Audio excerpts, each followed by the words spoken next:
জুলাই বিপ্লবীরা আগেই মরে গেছে, তাদের মরার ভয় দেখাবেন না, ডক্টর আতিক মুজাহিদ।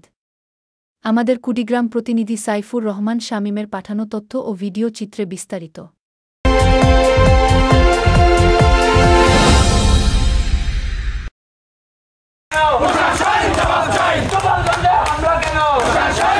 জাতীয় নাগরিক পার্টির এনসিপি কেন্দ্রীয় আহ্বায়ক ডক্টর আতিক মুজাহিদ বলেছেন, জুলাই বিপ্লবীরা আগেই মরে গেছে, তাদের মরার ভয় দেখাবেন না।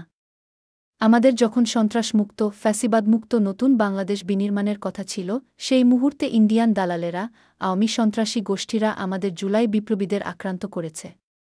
বুধবার বিকেল 5:30টায় এনসিপি কুড়িগ্রাম জেলা শাখার আয়োজনে গোপালগঞ্জে জুলাই বিপ্লবী যোদ্ধা ও এনসিপির কেন্দ্রীয় নেতাকর্মীদের উপর আওয়ামী লীগের সন্ত্রাসী হামলার প্রতিবাদে বিক্ষোভ মিছিল ও বাংলা ব্লকেট কর্মসূচিতে যোগ দিয়ে তিনি এসব কথা বলেন।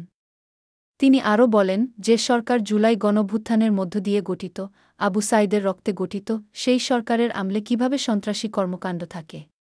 তিনি বলেন, হাসনাত জিসেরা শুধু জুলাইয়ের সন্তান না, এরা বাংলাদেশের সন্তান। তিনি দ্রুত গোপালগঞ্জের সন্ত্রাসী কর্মকাণ্ডের সাথে জড়িতদের গ্রেফতার ও দৃষ্টান্তমূলক বিচারের দাবি জানান। আমি স্পষ্ট ভাষায় বলতে চাই, এই সরকার, যেই সরকার এই ছাত্র জনতার অভ্যুত্থানে গঠিত হয়েছে, যেই সরকার আবু সাইদ